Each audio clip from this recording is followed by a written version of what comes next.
Good evening, ma'am. I'm going to utsari ngasi oina katki reading se no contact na tagana separation da laiba ni singe hai tare ko. Ai partner gi kari wakalo laiba gi habdu gi matang da ye ngasi sidaida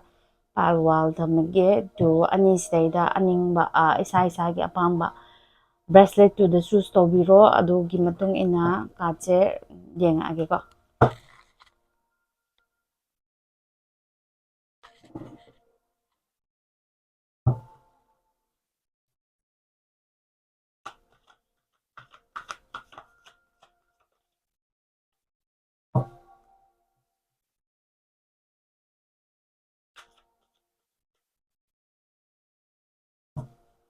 One sikhan mami ngai gi hani age.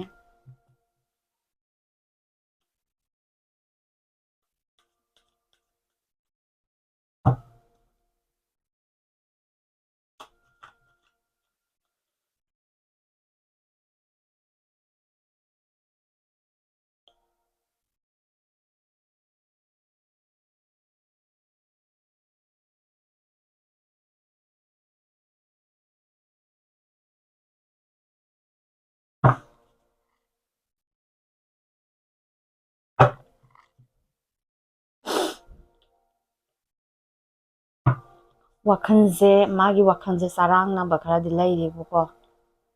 Sarang na ba means saurang ningba adagi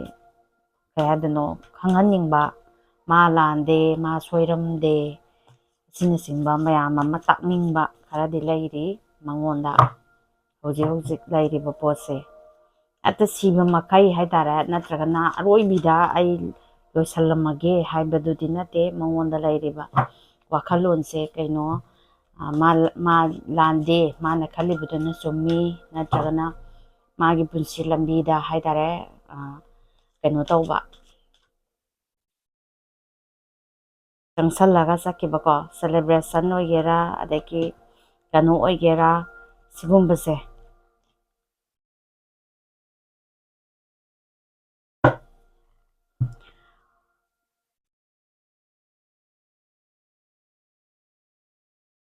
ado magi oinadiko sidaida lairiba pose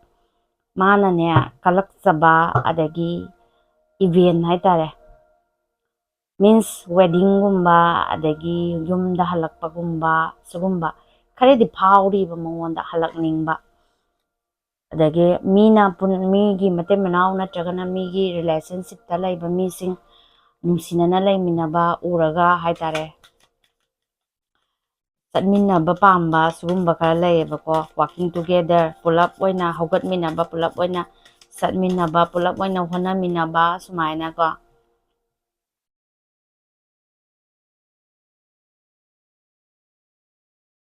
challenge ꯈꯔꯗꯤ ꯊꯦꯡꯅꯅꯤ ꯍꯥꯏꯕ challenge ꯈꯔꯗꯤ ꯊꯦꯡꯅꯩ but ꯀꯩꯅꯣ ꯈꯤꯇꯪ ꯀꯩꯅꯣꯅ ꯍꯥꯏꯇꯥꯔꯦꯀꯣ ꯍꯥꯟꯅ ꯂꯩꯔꯝꯕ ꯀꯟꯗꯤꯁꯟ ꯍꯥꯟꯅ ꯂꯩꯔꯝꯕ ꯅꯨꯡꯉꯥꯏꯅꯗꯕ ꯍꯥꯟꯅ ꯂꯩꯔꯝꯕ ꯀꯩꯅꯣꯗꯨꯗꯒꯤ ꯈꯔꯗꯤ ꯐꯔꯛꯀꯅꯤ खरा फरके हाइतारे सेंगना हागदे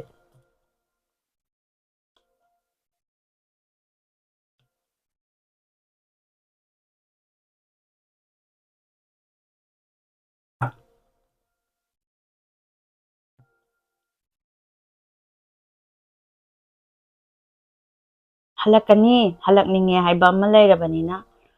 हलकदौरिबा पोचे करिगिनो कमाइन तौबनो हे हंगेदना अदु मिदांग दम हाइरागे करिगुम्बा अमा हाइतारेको मागी निंगजबा अमा मागी फीलिंग हाइतारे अदुगी पोतो मा हिडल कइनोमा मार्क्स अमा उपसलगा अमु हलकपा यारेको अदो value पीबा अदगी कइनोमा अदि नंगसे मागी कइनो जिदैदा चट खो चट नंग नसाजे नंगजे मागी अनिंगबा अपामबदुदा चटलु यागिद्रा हाइबगी टेस्ट अमा लाखिनेबा करिगुम्बा हलकपा थोगदी हलकनबगीदमक्ता को क्लेम तौसल्लो इसा इसागी एनर्जी दो करिगीदमक्ता अहामदने हानने commitment पिरमद्रगसुने commitment pisalakani kaino gaslighting kar tawrakadoriba fast madi masagi oijeba pamba haidare ko masa khatagi khanba adumai tawba mida amani haibajimni nang hana khangre ko aduna aina haije khidang chechallo fastly kaino haidare love bombing ka tawrakani aduga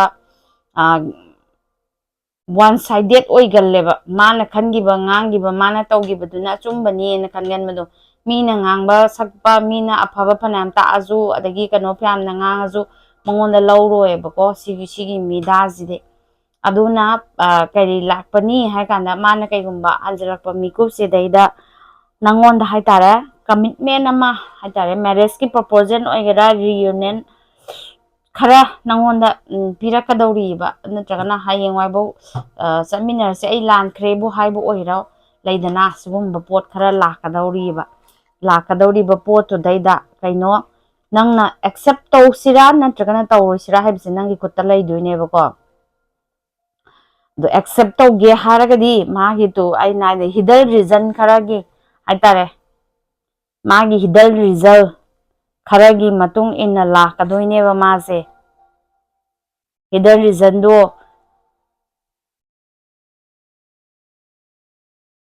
means mana loina ruba natragana ma matomda naitomda lairuba matam kuding adagi mana loina riba mi do mado keno satisfaction phangakta natragana unfulfill oirakpa adugumba mayam ama thengnarakpaduna maram oiraga nangi napamda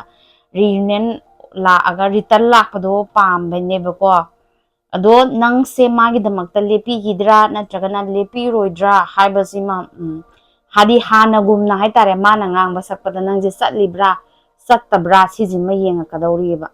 magi silaireko timing tharamo harakanebako ngasigidi ayambana aigidi timeless reading ngata tawbane ado ngasi oina matam haitare matam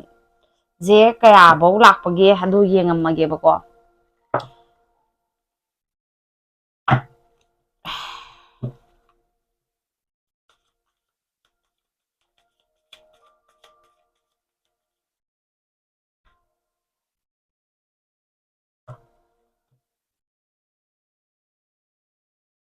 9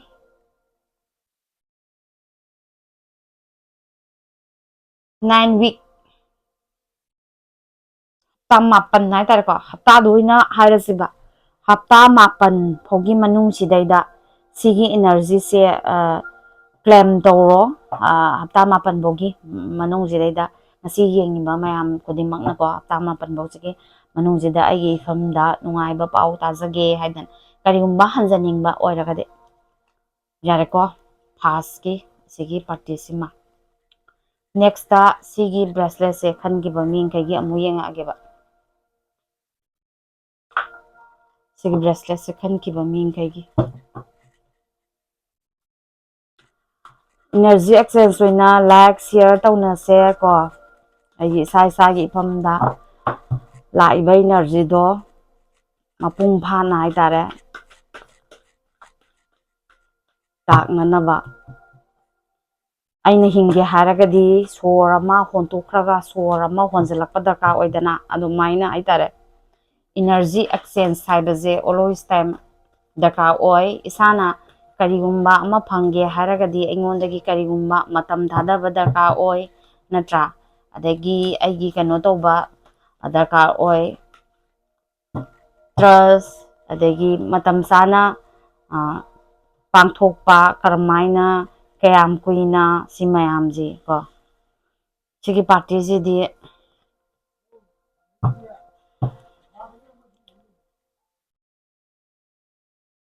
madi pura kaino amada laye magi nature side ado yengase kamaina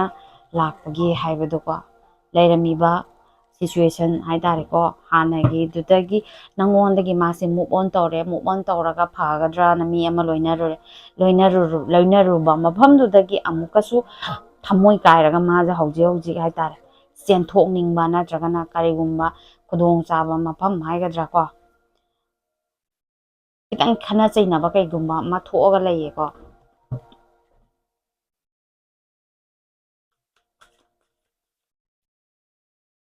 ꯍꯧꯖꯤꯛꯀꯤ ꯂꯩꯔꯤꯕ ꯀꯟꯗꯤꯁꯟꯁꯤꯗꯤ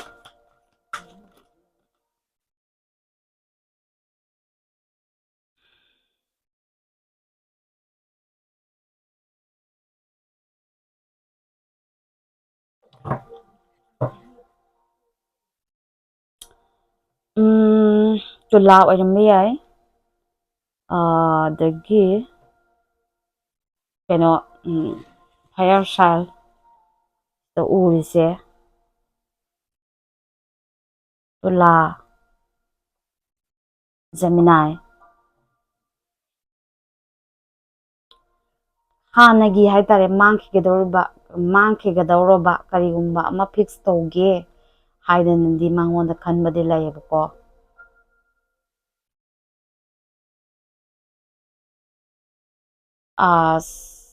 ꯑꯗꯨꯕꯨ ꯍꯧꯖꯤꯛ ꯂꯩꯔꯤꯕ ꯀꯟꯗꯤꯁꯟꯁꯤꯗꯤ ꯀꯅꯥꯒꯨꯝꯕ ꯑꯃꯠꯇ ꯌꯥꯎꯗꯅ ꯃꯁꯥ ꯈꯛꯇ ꯍꯥꯏꯇꯥꯔꯦ ꯋꯥꯈꯜ ꯅꯨꯡꯉꯥꯏꯅ ꯁꯥꯟꯇꯤ ꯂꯩꯅꯕ ꯀꯃꯥꯏꯅ ꯇꯧꯔꯛꯁꯤꯒꯦ ꯁꯤꯒꯨꯝꯕ ꯑꯃ ꯈꯟꯕ ꯑꯃ ꯂꯩꯔꯤ ꯃꯥꯒꯤꯁꯤꯗꯤ ꯂꯥꯁꯇꯤꯡ ꯂꯦꯒꯦꯁꯤ ꯏꯟ ꯂꯞ ꯇꯨꯡ ꯀꯣꯏꯅ ꯆꯠꯃꯤꯟꯅꯕ ꯌꯥꯕ ꯍꯥꯏꯇꯥꯔꯦ ꯐꯦꯃꯤꯂꯤ ꯄ꯭ꯂꯥꯅꯤꯡ ꯇꯧꯕ ꯌꯥꯕ ꯀꯅꯥꯒꯨꯝꯕ ꯑꯃꯒ ꯆꯠꯃꯤꯟꯅꯅꯤꯡꯉꯤ ꯍꯥꯏꯗꯅ ꯃꯉꯣꯟꯗ ꯁꯨꯃꯥꯏꯅ ꯂꯩ ꯍꯥꯟꯅ ꯈꯪꯅꯔꯨꯕ ꯂꯣꯏꯅꯔꯨꯕ ꯃꯌꯥꯝꯁꯤꯡꯁꯦ ꯃꯥꯒ ꯃꯣꯠ ꯑꯝꯇ ꯆꯥꯟꯅꯗꯦ ꯍꯥꯏꯕꯒꯤ ꯄꯣꯠ ꯑꯃ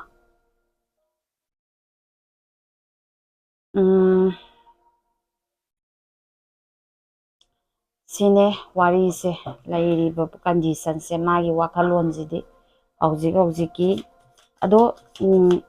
ꯑꯇꯩ ꯍꯥꯏꯇꯥꯔꯦ ꯅꯕꯥꯅꯤꯒꯤ ꯃꯔꯛꯁꯤꯗꯩꯗ ꯀꯔꯤ ꯑꯍꯦꯟꯕ ꯌꯦꯠꯄ ꯂꯩꯕꯒꯦ ꯀꯩꯗꯧꯕꯒꯦ ꯍꯥꯏꯕꯗꯣ ꯑꯃꯨꯛ ꯍꯥꯏꯔꯛꯀꯦ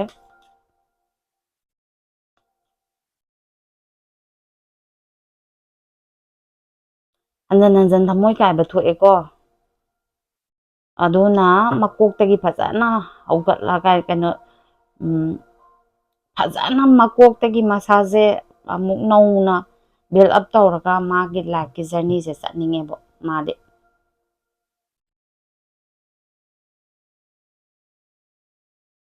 ꯁꯤꯗ ꯂꯩꯁꯦ ꯑꯗꯣ ꯁꯤꯗꯩꯗ ꯑꯟꯀꯟꯗꯤꯁꯅꯦꯜ ꯂꯞ ꯃꯁꯥꯅ ꯃꯁꯥꯗ ꯑꯟꯀꯟꯗꯤꯁꯅꯦꯜ ꯂꯞ ꯑꯃ ꯄꯤꯖꯔꯤꯕ ꯃꯇꯝ ꯈꯔ ꯃꯉꯣꯟ ꯃꯥꯒꯤ ꯍꯧꯖꯤꯛ ꯂꯩꯔꯤꯕꯁꯤꯗꯤ ꯃꯁꯥꯅ ꯃꯁꯥꯗ ꯃꯇꯝ ꯄꯤꯖꯕꯅꯦ ꯃꯥ ꯑꯇꯣꯞꯄ ꯃꯤ ꯑꯃ ꯑꯗꯒꯤ ꯀꯩꯅꯣ ꯑꯃ ꯍꯥꯏꯕꯒꯤ ꯋꯥꯈꯜꯂꯣꯟꯁꯤꯃ ꯂꯩꯇ꯭ꯔꯤ ꯁꯤꯒꯤ ꯄꯥꯔꯇꯤꯁꯤꯗꯤꯀꯣ ꯑꯗꯨꯕꯨ ꯑꯦꯛꯁꯟ ꯂꯧꯔꯛꯀꯗ꯭ꯔꯥ ꯅꯠꯇ꯭ꯔꯒꯅ ꯂꯧꯔꯛꯑꯣꯏꯗ꯭ꯔꯥ ꯇꯨꯡꯗ ꯍꯥꯏꯇꯥꯔꯦ ꯇꯨꯡꯗ ꯑꯦꯛꯁꯟ ꯂꯧꯔꯛꯀꯗ꯭ꯔꯥ ꯅꯠꯇ꯭ꯔꯒꯅ ꯂꯧꯔꯛꯑꯣꯏꯗ꯭ꯔꯥ ꯍꯥꯏꯕꯗꯣ ꯌꯦꯡꯒꯦ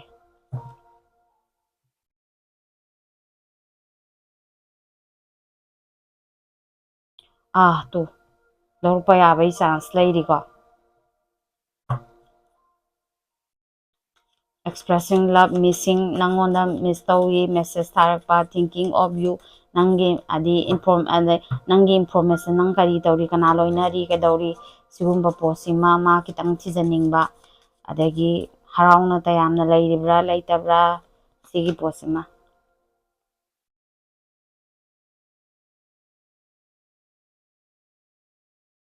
ꯁꯨꯃꯥꯏꯅ ꯂꯩꯌꯦ ꯃꯥꯒꯤ ꯋꯥꯈꯜꯁꯦ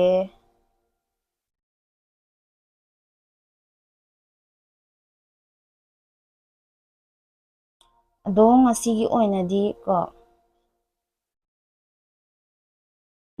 ꯃꯁꯥꯒꯤ ꯑꯣꯏꯕ ꯃꯦꯇꯔꯤꯁꯇꯤꯛ ꯑꯣꯏꯕꯀꯣ ꯑꯗꯒꯤ ꯍꯛꯆꯥꯡꯒꯤ ꯃꯔꯝꯗ ꯁꯨꯃꯥꯏꯅ ꯈꯜꯂꯒ ꯂꯩꯕ ꯑꯣꯏꯅ ꯇꯧꯋꯦꯕꯀꯣ ꯉꯁꯥꯏꯒꯤ ꯍꯞꯇꯥ 9ꯗꯣ ꯑꯗꯨꯗꯩꯗ ꯑꯗꯨꯝ